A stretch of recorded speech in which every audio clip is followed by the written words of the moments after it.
Hey everyone, I'm Big John, and welcome to another episode of the DIS Ability Show live.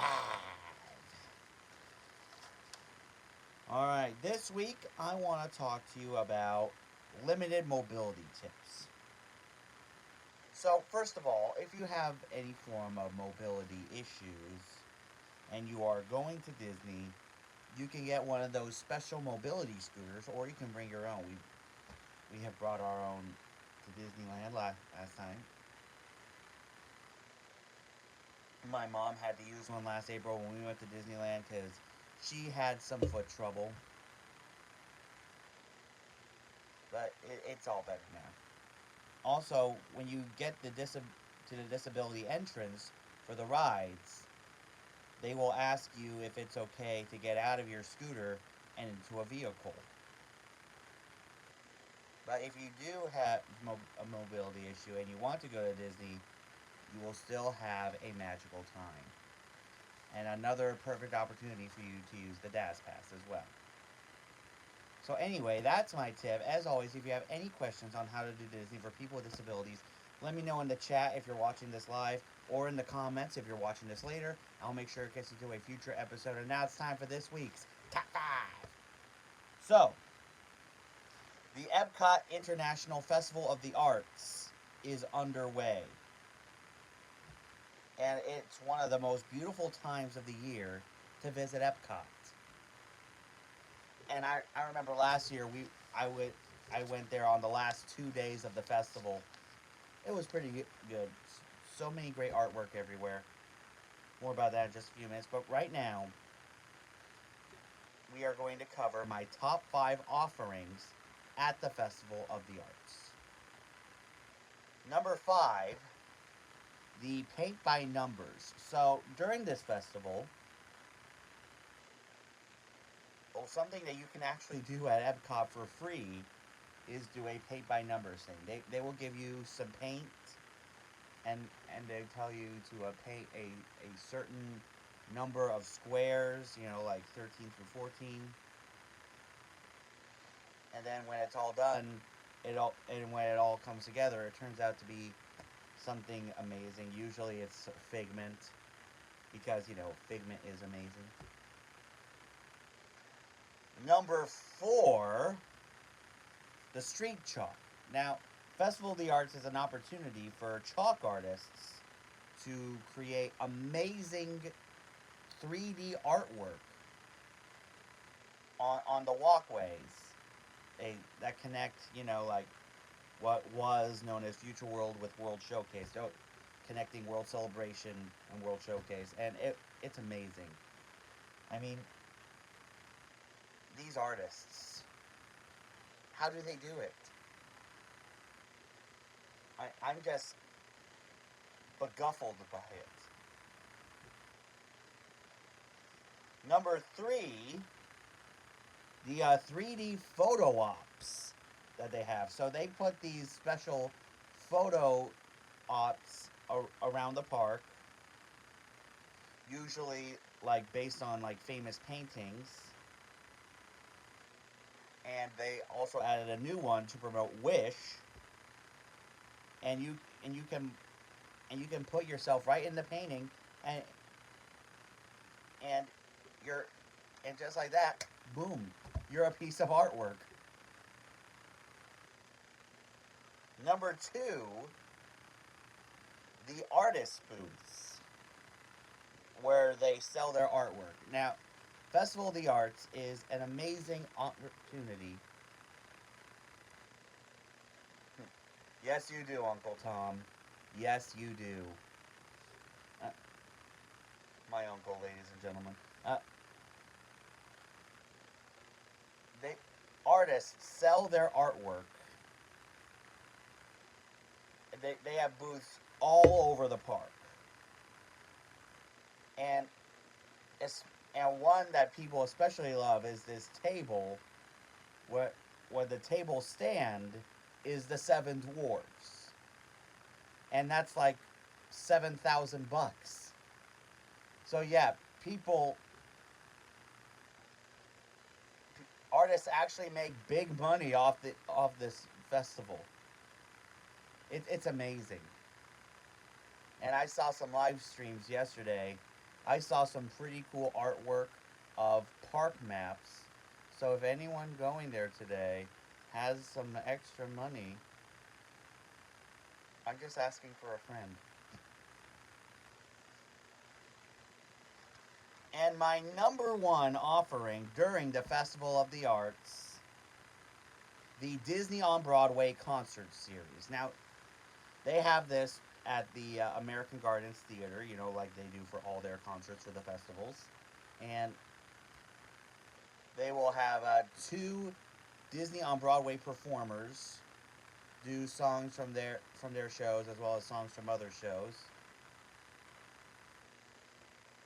Like I remember like Kevin Massey and someone from Newsies performed. They did like Son of Man from Tarzan, which is one of the greatest Disney songs ever written by Phil Collins, mind you.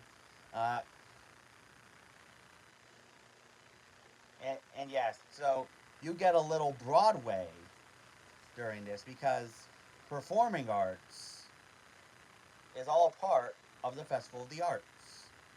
And I am all about performing arts. I mean, look at me. So anyway, let me know in the chat or in the comments if you have ever been to the Festival of the Arts, and if so, what is your favorite offering? And now it is time for DIS or DAT. So on both coasts, you will find a rapid ride where you will get wetter than you have ever been wet before. At Animal Kingdom, it's Kali River Rapids, which was voted as Walt Disney World's wettest ride, where you ride a raft alongside an Asian river, and no matter what seat you are sitting on, you will get soaked. And at Disney's California Adventure, it's Grizzly River Run, where it's almost the same ride, except you ride along Grizzly Peak. So anyway, let me know in the chat or in the comments what your favorite raft ride is. DIS, Kali River Rapids, or DAT, Grizzly River Run. So, Disney has announced that Country Bear Jamboree will be closing on the 27th of the month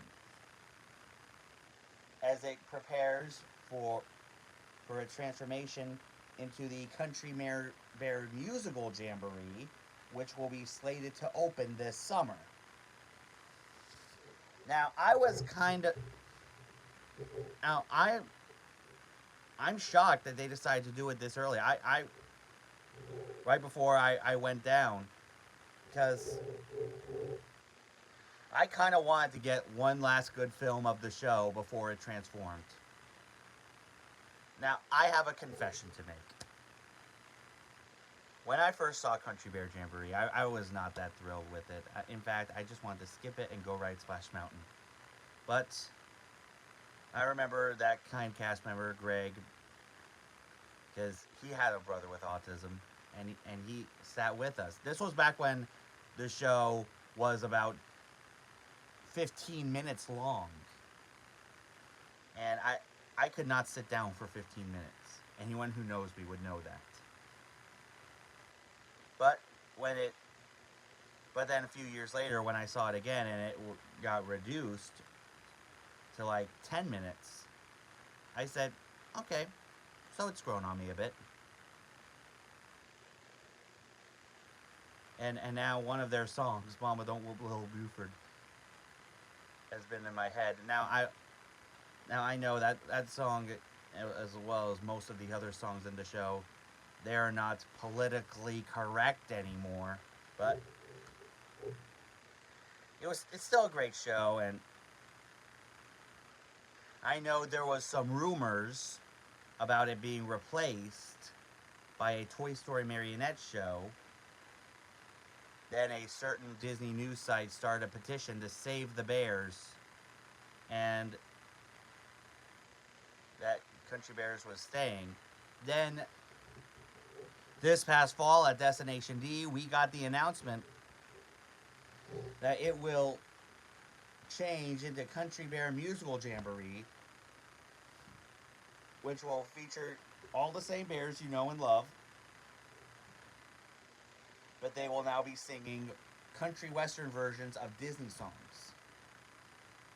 I hope that this show is good. I hope it's worth it, because you got to keep the Country Bears in Frontierland. I mean, Walt was working on the Country Bear, had the idea for the Country Bears before he died. So, I'm gonna miss this new show. I really am. I'm gonna miss the old show. I really am. But am I sad to see the old show go away? Yes. But am I excited to see what the new show is going to be about? Also, yes. So, you know what they say, expect the worst, hope for the best.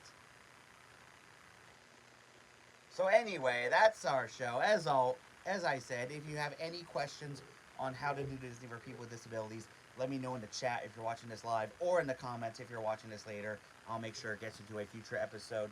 For this week's shout-outs, make sure you guys check out Anthony the Molar Man. I'm sure he'll be starting a new season of Disney Match Game very, very soon. Definitely check him out. Also, make sure you guys check out Fresh Baked for the latest in Disneyland news and construction updates. Also, make sure you guys check out my friend Tamia over at Tamia Smiles. She does amazing vlogs on her YouTube and her Instagram. Check her out as well. Also, make sure you guys check out my buddy Beth over at Beth's Disney Adventures. She did a live stream yesterday from the first day of the Festival of the Arts. So if you haven't checked out that stream, please do. If you haven't subscribed here yet to the Big John Network, what in the Walt Disney World are you waiting for? And ding the bell for notifications so you never miss a second of the fun. And until next time, may the mouse be with you.